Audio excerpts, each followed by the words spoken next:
It's the last day of September, the 30th, 2019. The time is 1:01 p.m. We have a special meeting with our friends at Architects West. Leading the discussion here will be Scott Fischer. I am calling this meeting to order. Attending are Commissioners Duncan, Brooks, and Filios. Do we have any changes to the agenda? Hearing none, we will proceed with our one and only item of business, which is a review of Kootenai County Campus Facility Study with Scott Fischer. Again, from Architects West. Welcome, Scott. I'm sorry, I didn't get your name? My name is Megan Tyke. Okay, and you're also with Architects Yes. West. Welcome, Megan. Thank you.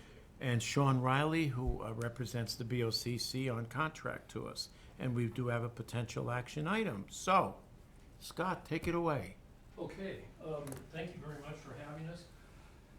As part of our contract on this project for the county, we had at least one of these type of meetings where we could kind of show you our progress.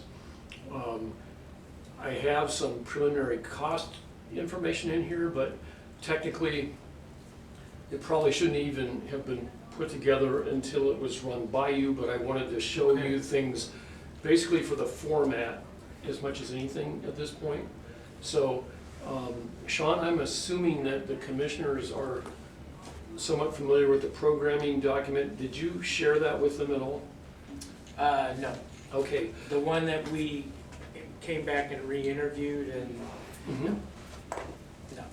So, Dave Teeter from Teeter Crocker Incorporated did the bulk of the programming work, which really means that we sat down with all the departments on this campus, talked to them about what their needs were, toured their facilities, then went back and put together that information into a programming document, which gives us not only the amount of square footage they need currently,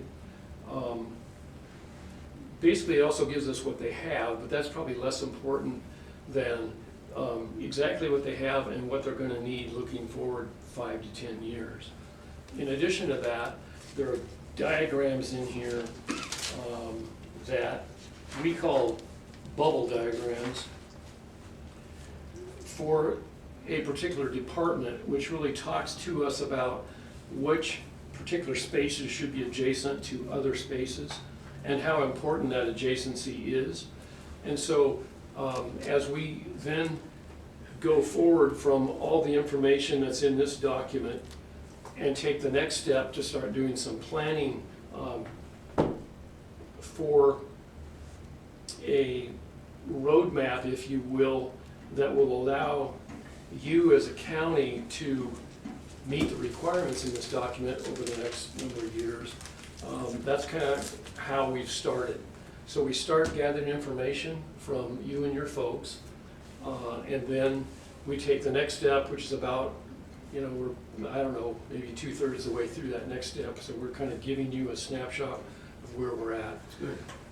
So next slide is the square footage calculations based off the current document, programming document. So what happens here is up in the upper left-hand corner, there is a list of your... Scott? Oh, that you bet. Okay, so up here is a list of your current facilities I'll probably keep saying on campus here, but on this site. The administration building is a total of about 36,000 square feet. The courthouse, 29,263, the justice, for a total of about 97,000 square feet. Now, if you compare that figure with this grand total down in the lower right-hand corner for all the departments, based on what we gleaned from visiting with them in this document, we see we have about an 80,000 square foot shortfall. And this is based on all these departments that are here. The sheriff is there because the court hold and DMV, or driver's license, excuse me. But the rest of these are folks that are already here. Now, one of them is no, I don't even have. Public defenders off-site. Public defenders off-site, and we don't even list square footage for him here because it says off-site. resource management is now gone off-site. Is that correct? Yeah, they're in the annex. Okay, so, the way this works is currently they have this much square footage in this column. According to the program, over the next, well, immediately, they need this much square footage. Typically, when we do a program, we assign a percentage to what you need, which covers things like hallways, to some extent janitor rooms, toilet rooms, mechanical, electrical, all those kind of things that are not square footage that you actually can use in your department to do your business. That runs anywhere from 22, 23, up to 30%, depending on the building. At this point, since it's very, very preliminary, we want to make sure that we have enough space allocated in there, so we've allocated 28%, as we call it circulation, but it's all those things I mentioned. We'll talk a lot more about that in the next hour as we go forward. So there's a subtotal there, there's a difference between what you're short from the current needs to what you ought to have. And then the next column here is expected growth. So you can see that some of these departments aren't really expected to grow too much. Some, like judges and courts, as you well know, have a substantial amount of growth facing them. That's going to be more important as years go by. So again, that square footage is included over here at that 28%. So this is the 28% of both your expected growth and your required. Did I do that right, Meg? Yeah, you She has to keep track of me because Anyway, so over, again, on the bottom right lower right hand corner is our total square footage of needs, again, based on 28%. Versus what we have. So we've got about an 80,000 square foot shortfall. So next slide.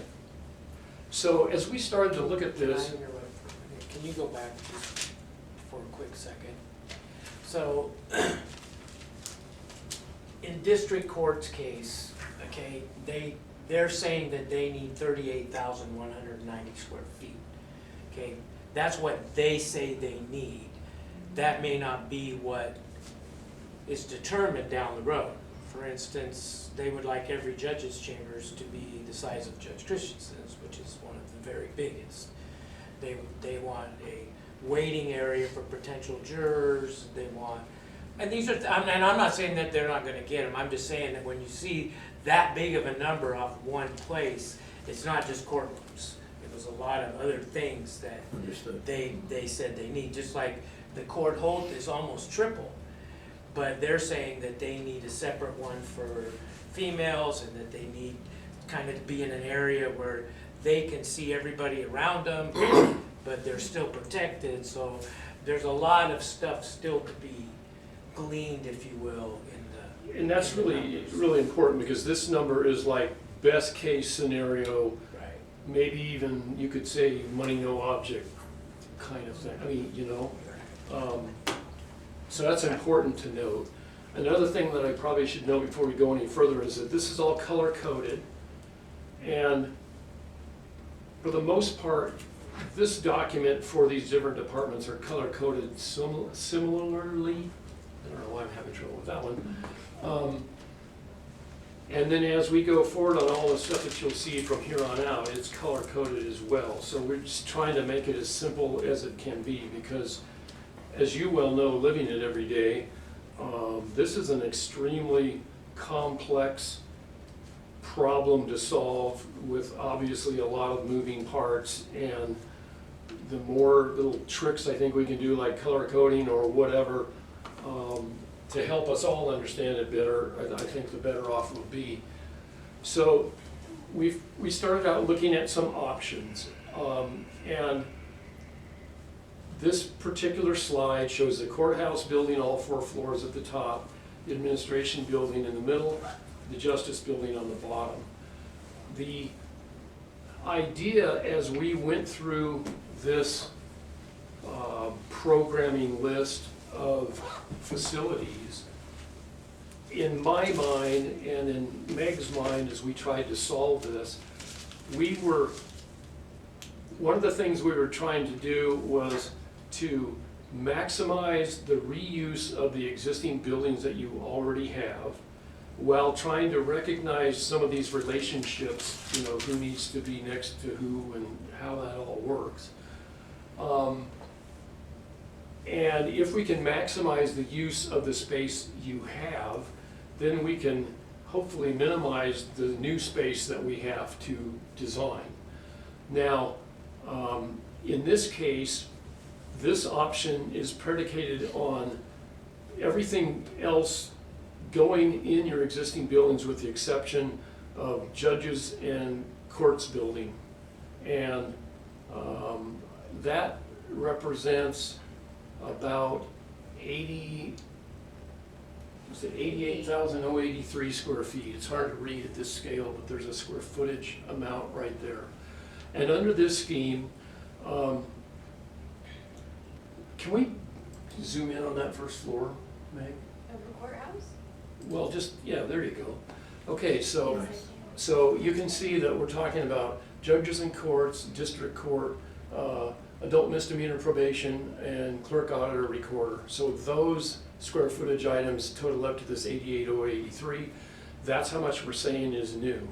What that means is that the existing buildings take all the rest of the departments. So for instance, in the courthouse building, as we go from the lower floor up, we're basically leaving the prosecuting attorney in the courthouse building. So he occupies all of the first floor, all of the second floor, and a part of the third floor and the fourth floor. So they're gaining space here, and they're gaining a little space, you know, AMP moves out. But that's how they're gaining enough space to meet the requirements in here. Now, one thing I will say, which goes back to that 28% figure that was on the second slide, is that if we can get the right number of offices to serve the right number of people in the relationships that this dictates we should have, and we can put them in an existing building, and then if I add up that and take away the 28%, I might be way ahead of it. I might be able to do it in 18%. I might be able to do it in 15%. It just depends on how the thing lays out. So not all the time are those exact square footages that are listed in that Excel spreadsheet going to actually carry through, because we have a blow up of each of these floors, and you can see if you compare it back to the requirements in the program manual that yes, we have accommodated 39 offices for the prosecutor or whatever it is, 5 conference rooms, a couple witness rooms, you know, we've been able to do it. The Board of County Commissioners, you folks, are under this particular option, plan to move into the third floor, and we'll get into that in more detail in a second, but anyway, that constitutes what happens in the courthouse building. In the admin building, under option 1, you want to zoom in a little bit on that, please, Meg. We would leave community development down in the lower level. There we go. Okay. And HR would have moved out, because I'll show you where HR is going in a minute. We went back and forth on this one a lot. And by the way, just the way this works, the white area is basically the 28% area. It's circulation, it's toilets, it's mechanical rooms, it's somewhat storage rooms over here. Sean, you'll recognize this way better than I am. We felt that it was important to keep those 2 community rooms, and even though we kind of bounced back and forth on this a number of times, both of the schemes that we are showing, or the options that we're showing, retain those community rooms because we know how often you use them. The 2 community rooms, well, I guess it's one big one if the partition's open, and that conference room that's down in that corner. In both of the options that you're gonna see, we kept both the DMV and the driver's license right where they are. This doesn't necessarily meet exactly what the program requirements say, but in conversations that we had with Sean and with those departments, it almost made sense, since we had just finished within 2-3 years ago, opening up the facility in Post Falls, and that maybe it makes more sense the next time you have significant enough growth to warrant it, and maybe that's tomorrow, I don't know. But that maybe you do another satellite out in Hayden somewhere or somewhere north, and I think, you know, you've all had that conversation. So, just so you understand the way we have looked at it under this option and option 2, these two stay right where they are. So anyway, because HR left this corner, we expanded community development, and you will see in the layout that will follow that we really think it works. It's certainly not quite up to the square footage that that 28% says it needs to be, but we've been able to accommodate, you know, all the offices, all the open space, all the storage for the most part, conference rooms, that kind of stuff. On the second floor, we expanded the assessor's office to include this section over here on the west, and also we took the treasurer out and moved them over. So the treasurer had a little bit of growth. Also, the discussion that I think you folks and us have had, certainly Sean and I have had, is that the treasurer sitting right next to that outside entrance is not ideal. So let's move a few things around and kind of create a bit of a buffer, which is what we did. Now, obviously, in terms of where the auditor is located, you know, all 3 of those functions are great together like they are now. And so this option kind of presents potentially a, you know, is that a good thing or is that a bad thing? That's of course where you come in and where your opinions are obviously the most valuable of any.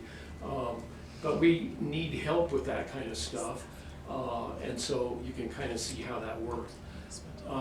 The other thing I want to talk about is the upstairs where we're at now.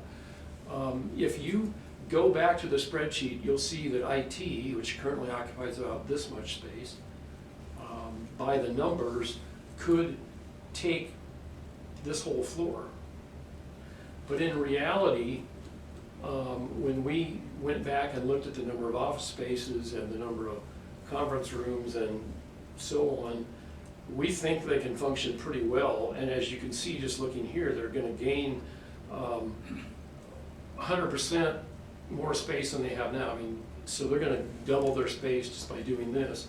And human resources is a department that doesn't look like it's going to have huge amounts of growth over time and would fit in here pretty nicely. So we said, to be good stewards of county funds, let's show them together.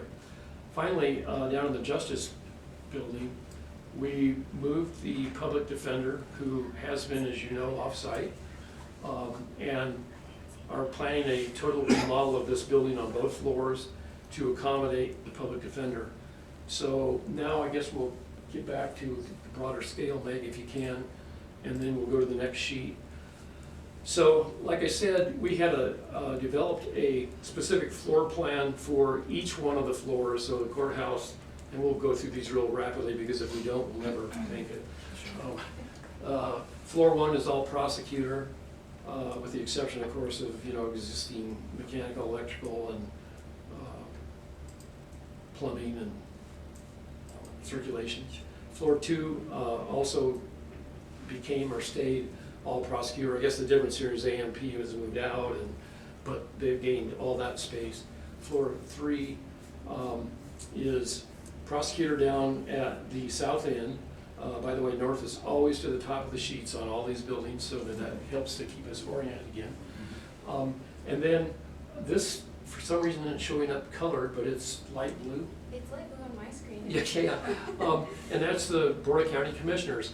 So we have a nice lobby area, as you all know. We can come in through a door into a waiting room and the reception to control. And then because when Dave Teeter did the programming, he identified the potential for potentially more commissioners, I guess, is the way I read it in here. Certainly the potential for a different county management system, so maybe a manager, but we're just looking down the road to give you folks some more room to grow. and to also continue to give you space for secretarial functions and so on. So in my mind, knowing that right now you're up here and you're next to the civil prosecutors, this potential would still exist if civil was to move here and the rest of the building was occupied by criminal. But that's just me being me. Then, in addition to this, the public meeting space, in other words, this room, would grow by about 4 times, which I think is what you need, because you often tell me that you overflow this space and you're going downstairs or whatever. So we take the courtroom, that obviously is a very nice space, and we utilize that for the public meeting room. What's left is the large conference room that the prosecutor's office needs under this scenario. The 4th floor, more prosecuting attorney's offices. So we'll move to the admin building. Floor 1 is community development. So you can see that if you get in there and then compare all the spaces that are marked, and we've taken over what currently is HR, which obviously I have mixed feelings about that. Sean, you probably do too, because it wasn't that many years ago that we remodeled that into HR to begin with. But under this scenario, the next one is different, but under this one, that layout is fairly similar to what we have, so any modifications would be fairly minimal. As I said, the assessor DMV stays, as does driver's licensing, and these existing rooms stay. So floor 2, assessor grows, multiple departments. I can't remember if I know I've thought about which one's, you know, residential, which one's commercial, which one's whatever, excuse me, but it actually works really well in terms of meeting the requirements of the square footage that we programmed for the growth. And then finally, we'll go to the Justice Building. Oh, I almost forgot. Sorry. So let me talk more about this expansion of HR down into somewhat what was the civil division of the prosecuting attorney's office, and then for IT, I mean, and then HR using this space down here at the south end where you guys presently occupy. Okay, now we move to Justice Building, and we're taking the public defender from their building up on Government Way and seeing if they would fit in this building. I'm actually pretty amazed that it works as well as it does. One reason that we made it work as well as it does is that they have a huge need for storage, evidence and records and all that kind of stuff. And so all that can go kind of back in the bowels of the building, away from natural light, that kind of thing. And it also allows us to have access to both of the exits without having too long of a distance that the code frowns on it. It's called a dead-end corridor, and it really means if you're coming out that door, if there's a bunch of people coming out that door, and if it's longer than a certain length, and a fire breaks out, it breaks out your ability to get to 2 exits. So they limit what that distance can be. And so right here you have 2 options. You could go this way or you could go that way. So if we can eliminate, you know, a bunch of occupants back in this space, and storage typically doesn't have a lot of people, then that works pretty well. The other beauty of this is that you can get exits out of 2 different places, so that really helps us as well too. But basically we're trying to take a number of these setups where we can have an attorney and a clerk or an assistant out in front, and it actually probably works quite a bit better than where they are now, just because it's more organized, if you will. So next slide. Upstairs, again, I'm not sure if we would need the same level of security, but if you do, we certainly have that square footage up here that is presently used by the courts. We have a very large open office area for assistants and clerks, and then we have a number of spaces for conference rooms and so on. And then we go back to these attorneys' assistants, and we kind of loop those all the way around that existing building. I don't know that this is showing it, I don't even know if it got drafted, but how old is the roof on that building, Sean? Is that probably a second generation roof that was built? No, in actually, 78? the roofs are about 12 years old, and membrane, they were grant funded. They were supposed to be a 30-year membrane, Okay, and it's all 4 of the big buildings. and it's a single ply membrane of some sort? Because what we could do, obviously, you're only gonna get windows on, the outside perimeter spaces for the most part. And you're gonna say, well, there's a lot of offices and a lot of people that are not taking advantage of outside natural light.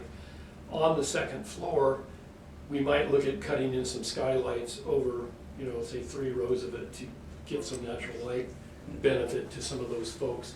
And I think that would be a fairly inexpensive way to help satisfy Yeah, that. Dina?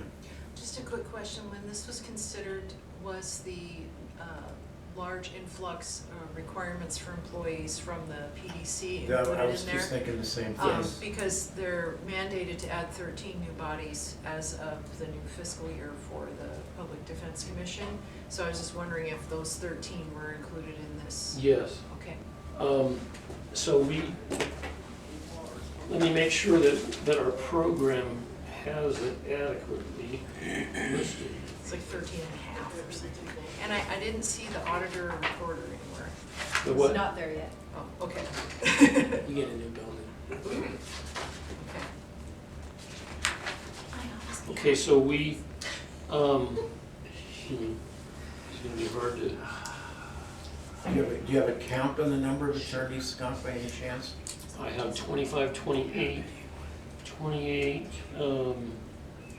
apparently 25 civil, 20 criminal, 3 juvenile diversion. I have 1 intern space which can accommodate 3.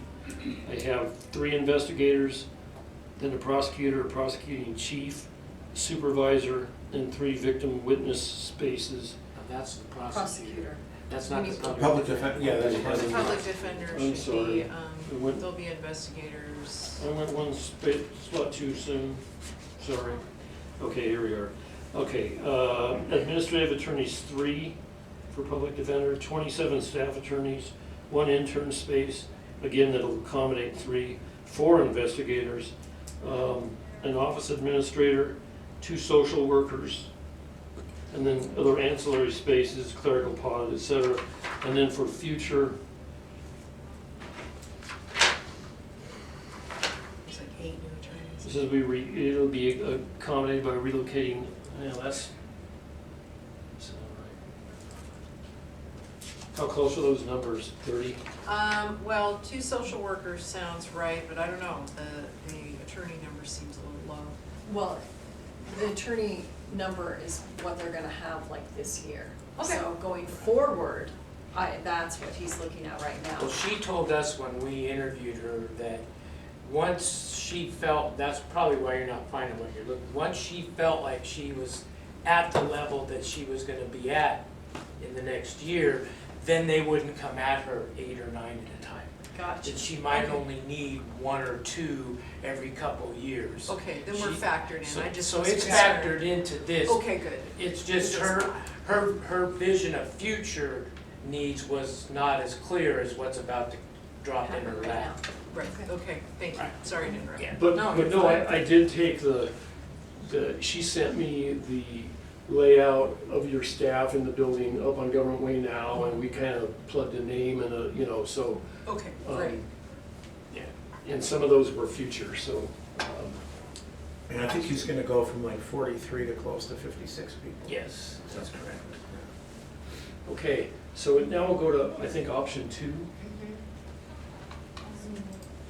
So option 2, thank you, is creating a new administration and public defender, prosecuting attorney building. So what we did was we divided those into 2 different buildings. It may be multiple floors in one, it may be 2 different, we don't know. We're gonna show you some potential site options in a minute. Okay. This one, actually, if you total these together, represents a little less square footage. Part of that is because it goes back to that interpretation of the 28% for circulation. I told you I'd go back to that a lot. It's sort of complicated, but as it turns out, when we start plugging different departments in the existing buildings, this one, to me, has a few more efficiencies. And the other thing that is difficult for it is that it moves, the first option moves the courts into a new building, and because that's the largest building on campus, or the most square footage on campus, the 28% makes it look like the new building's gonna be that much bigger as well. So the differential between, new and old on that first option is about 88,000 square feet of new space. On this one, it's only about 81,000. And then you could make the further argument that court space is probably more expensive than essentially office space. So as you think about all that and look at these options, you kind of need to ask yourself what it's going to cost, and we'll get into that as we get further into the study. But basically, what this means is that at the courthouse, the 3 floors are all devoted to either courts or judges. Basically, we leave the courtrooms on the 3rd floor, as you'll see in a minute, and then judges' offices occupy other space on the 1st and 2nd floor that the prosecuting officer, AMP, currently has. Then we take the district court clerks and we put them where the community development is, just so that we can, get them closer to where they need to be, if you will. And they, quite frankly, are kind of shoehorned in there, but it does work. We've accommodated everybody. The only problem with that I'll get to when we get into that option is sort of the storage piece. And when we first started down this road, of course, the storage in this other lower level down here in the Justice Building was, as they moved paper records out of there and digitized those, that was going to be room for their growth. It's just, Sean, as we kept processing this other option kind of made more sense. Now, that's not to say that that's how it ought to be, but that's kind of where this whole thing evolved. We did look at this building as judges and courts, and when we get there, I think you'll find that there are some meritable features in that layout. Finally, we left the 3rd floor as it was in option 1, with IT at the north end and HR on the south. And then judges and courts occupied both floors of the Justice Building, which they do now. Again, the color key, so everything's color coded to help us. So we'll go along. So lower level is all judges' offices. We kind of create a judge's suite where a smaller one might have a clerk, a judge's office, a bathroom, and in some cases a reporter, some cases a staff attorney. There were 5 locations where we needed a staff attorney affixed to a judge according to the program. So those are sprinkled throughout the buildings. Floor 2 is similar. Judges' suites kind of all over. We think you have pretty good control for security, as you presently do in that building. Floor 3, we go back to 3 courtrooms. So this one becomes a little bit larger because we take the jury piece out of that corner, Sean. That really wasn't an ideal one anyway. So we create a new jury room up in this corner. We retain a jury room down here, and I think this is the jury. So we have 3 juries and 3 courtrooms on this floor. And up on top, the 4th floor, is judges again, judges' chambers, not unlike it is now. Over at the admin building on floor 1, we've taken the court clerks. We've got all the open space that they currently have. Break room is up here. And what we've done for storage is to say, well, maybe it makes sense, rather than using up the square footage, to use one of those sliding storage units that basically you share an aisle and all your records slide back and forth. And I think you've got Yeah, some we of have those some of already. those. That, over time, may also shrink and allow some more growth, but that was one way we looked at it. But otherwise, there was enough square footage here to accommodate court clerks based on what was listed in this document. Again, DMV and driver's license stay the same. Existing meeting rooms and conference room and storage stays the same. Up on the second floor, we do some radical changes. Because that is open space in the sense that you have some pretty long spans over existing space, it structurally makes sense that you could make courtrooms out of that. So what we've got are 3 smaller courtrooms up here on the north side with a new aisleway or corridor that we would create in the back so that you could take, judges could enter and or defendants could enter as they do in the present building over in the Justice, where there's a main corridor in the front for the public and there's a sub corridor in the back for people to come in and out. So we use that idea on both sides. So we had 3 smaller courtrooms on this side. Up in this northeast corner, we'd have to have an exit only, so that door, would not be used anytime unless there was an emergency. It wouldn't even have any hardware on the outside of it so that nobody could get in there. On the south side, we have split this into 2 courtrooms, both of them larger, as you can see. And they also have the same aisleway on the extreme south side over here to make that exit only thing work, so we don't have that dead end corridor that I talked about before. You'd have to have a fire escape. But again, once you get up that fire escape, you can't get in that door. It's an exit only door.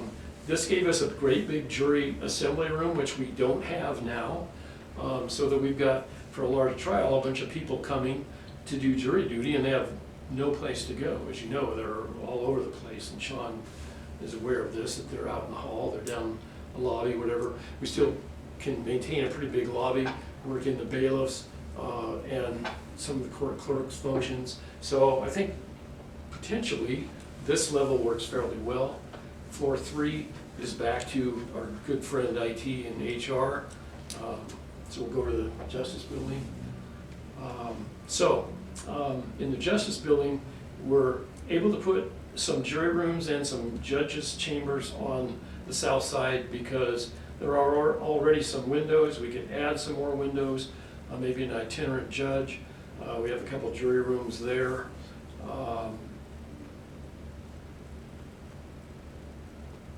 3 courtrooms, another courtroom up in this end, which is an odd shape, but it probably could still work as a small one, and a larger courtroom here.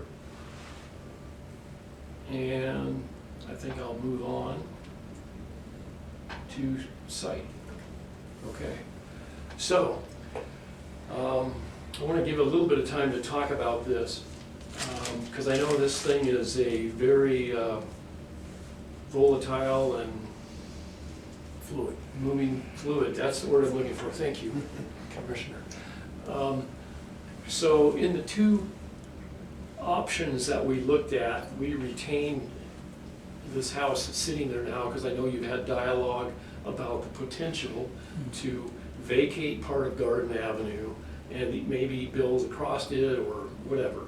So again, these are ideas. Basically, in my mind, there were 3 ideas where a new building, initially there were 2 ideas where a new building would go, as Sean and I discussed it last spring. And one was up here, leaving the street, and the other one was, as you looked before in the 2012 study, down in here. And then as I kept looking, I thought, well, maybe, we ought to look at going this way. And of course, you know, all of that predicates that we're going to take care of the court hold and the delivery from the sheriff's office for people on trial. Maybe some secure parking for judges and or juries on a lower level of a building in here. All those things are things we need to think about. But under this particular option, we had basically a 4-story building that had about 20,000 square feet per floor. And so that really works under either one of those two options that we talked about. But again, it kind of comes down to, you know, okay, if this is courts, and they're a ways away from this, you know, judges have to walk, or what do they do? I mean, we just have to kind of think all that through. The other option is to move this new building more or less in between where you've seen before, but not coming as far south down into here as it was indicated in 2012 when you did a long-range plan. Again, it looks at potential to modify Garden Avenue. So I guess I'm really interested in getting some feedback about what you'd like to see and what you think is, you know, the best option here. I'm not going to say that you have to, you know, dive into all this and make a decision or give me direction at this moment in time, but you can kind of see where we're at in terms of this site thing. And I think in many ways this site question about where we put the building is as big as what we put in the building. Again, it talks about those relationships of spaces that these little bubble diagrams indicate, and you know where it is affects how far away you're going to be one department from the other, and that's important to kind of think through. Finally, I worked up some cost. I started to work up some cost estimates for the buildings. This particular one is option 1, and this particular estimate is for a new building, 88,083 square feet. And this estimate is basically prepared a couple of different ways.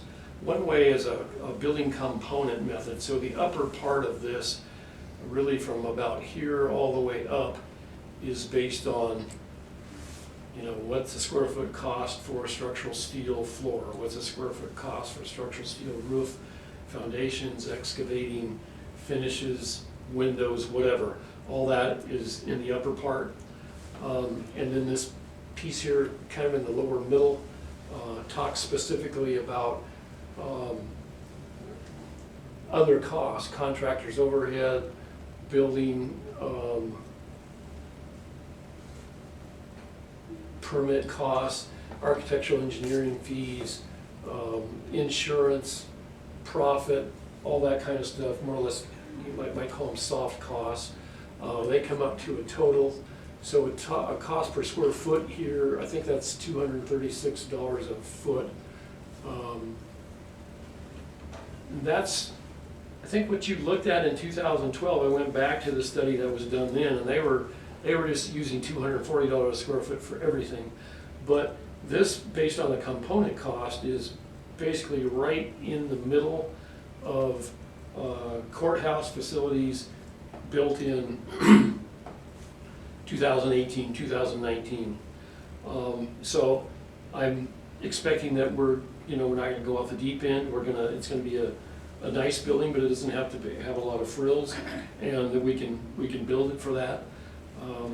Then I come back with a $240 a square foot, kind of rounded it up a little bit, but no matter how you slice it, if you want to zoom in on that bottom piece a little bit, Meg, that would be helpful. Right. You're going to be $21 million, and if you start doing this in phases, maybe 2 floors at a time, it drives the cost up even more. So if it goes back to If you have to build about 80,000 square feet to meet the needs as programmed, you know, you're looking at $20 million plus to do it. So, I have not put any numbers to option 2 yet. This was just to kind of give you an idea of how the format will look. I think then the other thing to talk about is the last slide of this presentation. Well, I take that back. There's a separate slide for each floor of what we talked about in option 1, or for each building. So there's one for the new, there's one for the courthouse modernization, there's one for the admin modernization and changes, and there's one for the justice building modernization. These are all gonna ebb and flow a little bit in cost, because if we can reuse a space with minimal changes to it, let's say we moved HR into here. I don't know that we'd need a ton of changes, maybe a few partitions or whatever, but it certainly wouldn't be the equivalent of, you know, $85 to $100 a square foot. So, we just need to think that through, and as we pick what we want, it will affect the price, obviously. So, then there's a summary sheet here. So if you were remodeling, you know, those entire buildings, you'd have about 21, 22 million for the new one. You'd have about 4.5 million for the courthouse remodel. You'd have just about 3, potentially, if you gutted it and kind of started over at the justice building, and the admin would be 3.2, 3.25. So when I get there, option 2 will be filled in as well. This probably is the easiest place to look to see the discrepancy between the square footage, though. If the new courts building is at $88 a foot, or I mean 88,000 feet, and the other option is only 80,000, and maybe this courts building is $5 or $8 a square foot more to build because higher ceilings and nicer space and more toilets to satisfy requirements of juries and judges and public and so on, and it drives that cost up a little bit higher, then maybe this is a, you know, less expensive way to go. Okay, now I think the last slide. Yeah, you're right. Talks about phasing. So when we get all the way through talking about all those, everything from what goes where and how far away from which department they are and what best maximizes the use of the existing space that you have, then we gotta figure out kind of a roadmap for how we would ever build it. And that gets into phasing. We haven't done a whole lot of thinking about that, other than, okay, maybe you build a new building and as you remodel, you know, you can pull somebody into the new building before they totally expand to where they'd like to be, and you can work on some of these other buildings. I don't know, but that's going to be a very key component of any decision that you make, so that at the end of the day, not only are you able to build what you need to satisfy the growth of all the departments, but you can do it in such a way that it's as inexpensive as possible without disrupting, with minimal disruption to those departments. So, questions? Is it cheaper to build maybe 1 5 or 6 story building than it is to build 2 3-story buildings? Interesting question. There are certain components probably in a larger multi-story building that you don't have to duplicate, like the elevators perhaps as much. Stair towers, yeah, that might be arguable. It's going up, you know, 2 3-story buildings, it's gonna go up 6 stories twice. There might be some economy with the size of footings being bigger and not going up as much, less roof. I would say it might be very slightly cheaper to do a taller building, but I wouldn't say it would be significantly so. You know, maybe, probably not much of a difference between $2 to $5 a foot. Interestingly, we're just building and bid 2 different elementary schools, one for Post Falls and one for Coeur d'Alene. The one in Post Falls is all single story. It is 50,700 feet, something like that. Yes, something like that. It bid for about $204 a square foot in May, June, first of the summer anyway. The one in Coeur d'Alene is 2 stories. It bid cheaper, and it's a couple thousand square feet bigger. Now, the trouble that you get into trying to make these comparisons is the apples to oranges discussion, in that the Coeur d'Alene one sits on 7.5 acres roughly. Post Falls one is on 11 acres. And my rationale for why there's a difference in cost per square foot is I'm developing another 3.5 acres of space out in Post Falls that I wouldn't have to here. Is it just the building? I don't know. So it's a total project, not just the building? Yeah. Okay. You know, I find 2 things encouraging, actually. The idea that we might be able to get it all done in a single structure, which is saving footprint, which is less hassle and less cost, at least from a land standpoint. And number 2, that if we complete all 4, that is to say, go for the full 80 or 88,000 square feet, based on your figures, Scott, we're potentially saving $1 million. Mhm. And so I find that encouraging. The thing, can you go back to the 2, Megan, thank you. Oh, the site options? Yeah, Okay. so the numbers, Scott, the quote is option 1. So let's stay with that for a moment. Is this option? Well, okay, there's a bit of a difference between the building options 1 and 2 and the site options 1 and 2. Okay. But both of the building options have site components built into it, so for now, since we're at a and 30,000 both foot level, only- let's say they're equivalent. Okay, and both assume a single new building. Correct. Okay. Where is Romer in all of this? I think Romer's still standing. Yeah. Okay.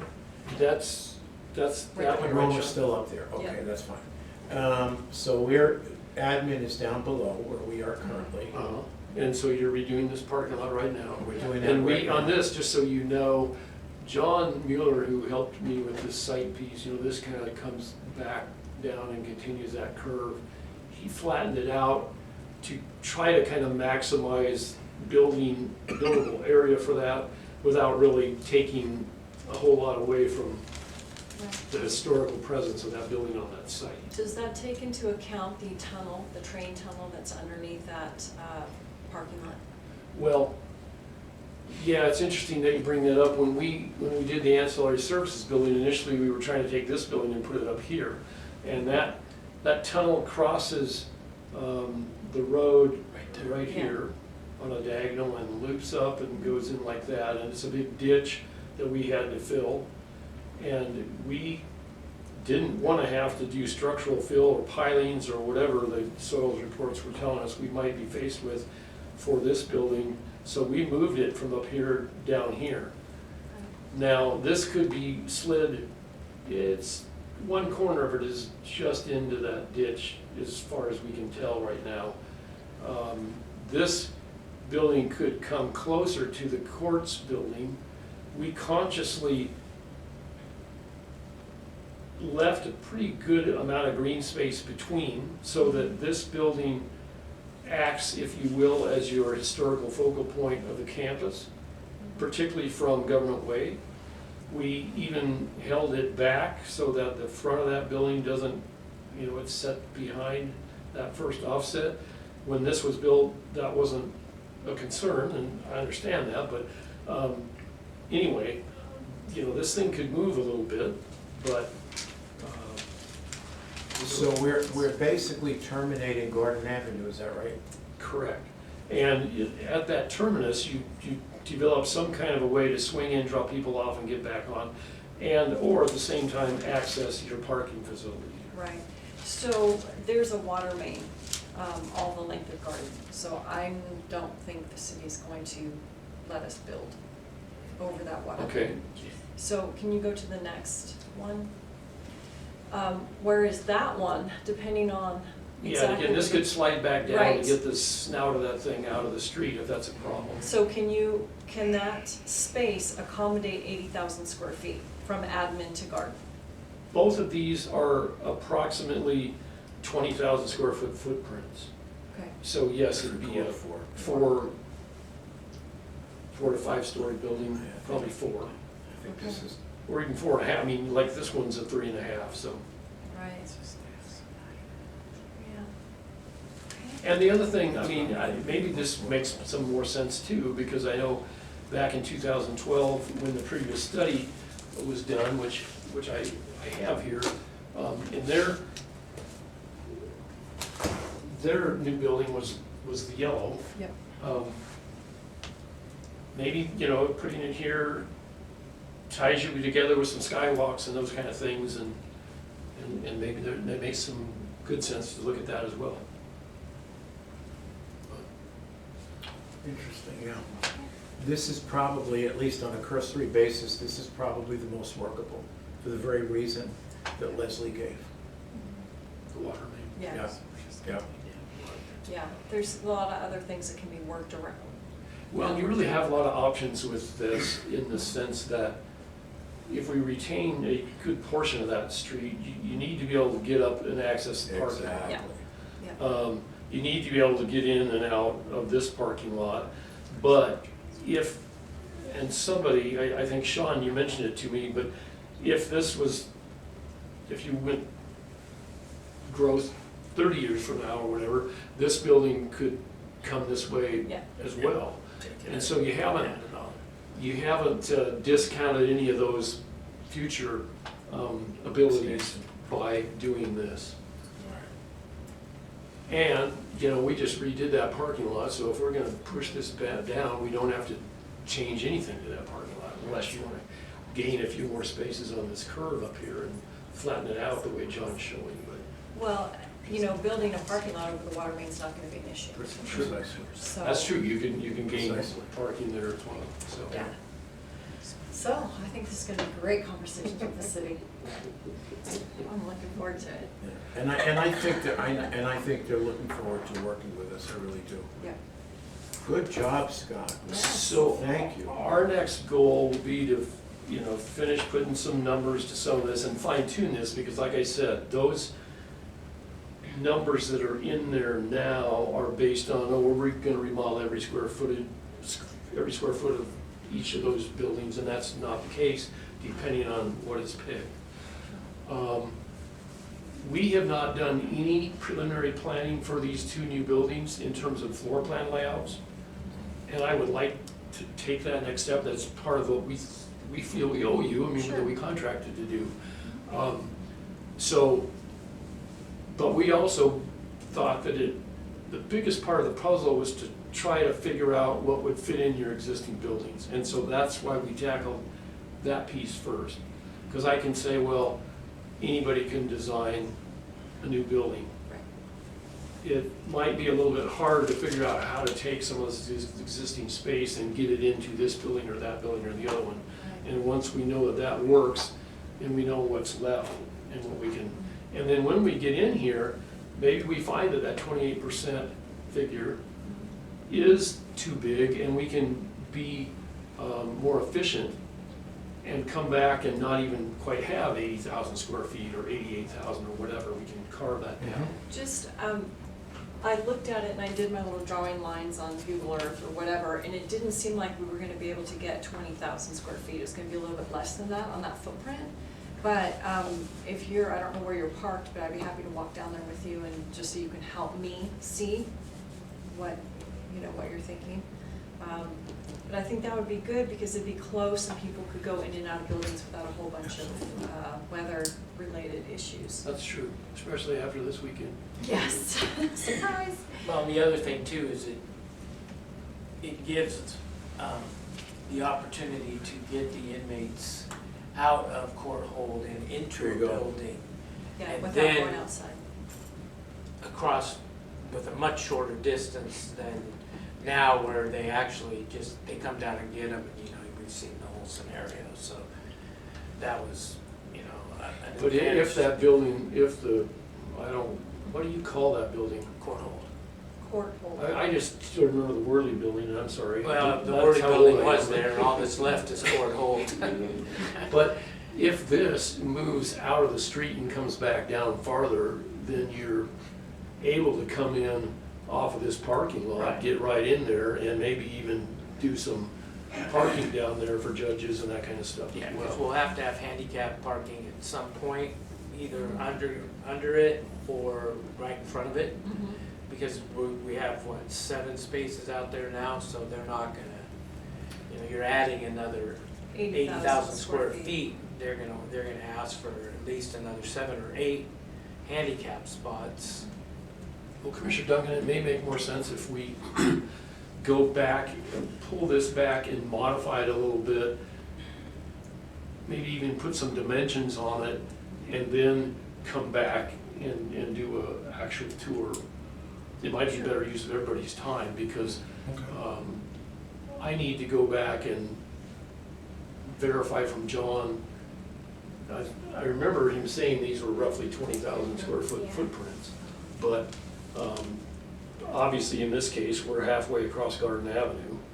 Right, and because I want to say we couldn't quite get 100 feet between Justice and Courts with other water lines and with the elevation change between Justice and the new building. And that's gonna be another huge challenge is all those elevation changes. But, Yeah, that would be fine with me. okay. So what's your next step here, Scott? Well, I think we need to start doing some actual building layouts, Okay. refine the site footprint, Mhm. and then start doing some new building layouts for these two options, so that we can see if we can skinny up on that 28% and drop that overall size down, and then give you an idea of what we're thinking in terms of a floor plan for that building. And it's super preliminary, but I think, that's what we told you we'd do back in the spring when we looked at what we'd done down at NIC, and I think that really gives you a feel that, yes, this really will work, as opposed to a box that says, oh, that represents a 4-story building, okay? Right.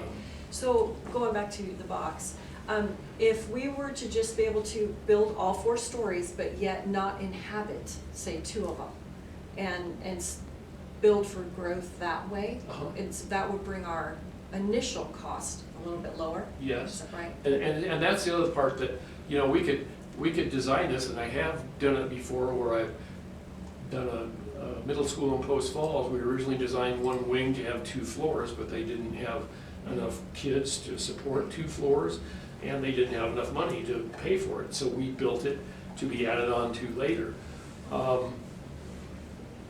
The problem with that is it's disruptive when you build that second floor, if it's not shelled in like you I want described. shelled in, yes, that's, So- I'm looking for shelling in So that because, makes way more sense to shell it in, Right. and then what you're doing to finish it is much quieter. In the case of a school, they've got all summer to do some of that right, work, we and don't. it's not disruptive, but you don't have that option. No, and that's why looking at building out these wings was gonna be that problem. First of all, you're gonna have to cordon off down below so much because Yeah, it of the would be construction. This logistically floor be would a- have to be evacuated Yeah. because of all this stuff. So that would, disrupt IT, civil, and BOCC in order to build those wings out. Yeah. So to me, it's like, what are we doing with our dollars? I mean, what's the cost per square foot to build this versus let's just put that money into another floor of another building? Mhm. So. Okay. Plus you Okay. have a place to maintain 2. Right. All right, then. Right, exactly. If you see anything that you would like us to change or directions that we're going, I like please feel moving, free to contact me directly or through Sean or whatever, Absolutely. because, this is your building, it's not mine, so I Right. guess it's partially mine. right. You know what I mean? Keeping some of that parking over Garden Avenue is good. Okay, And if you think about police and fire being able to, right. Navigate through In there. either of those, we've been Yes. able to figure To do that. that police and fire can get 150 feet around the building, so, this one, because you've got this parking and that parking, you can get back into here for all three of these. Yeah, it works, but, yeah, we're having those conversations, so. Cool. Great. Thank Okay you then. for having us. Good Thank job. you. Thank you very much. Okay. Public comment? None, 2:06, meeting adjourned. Thank you very much. All right.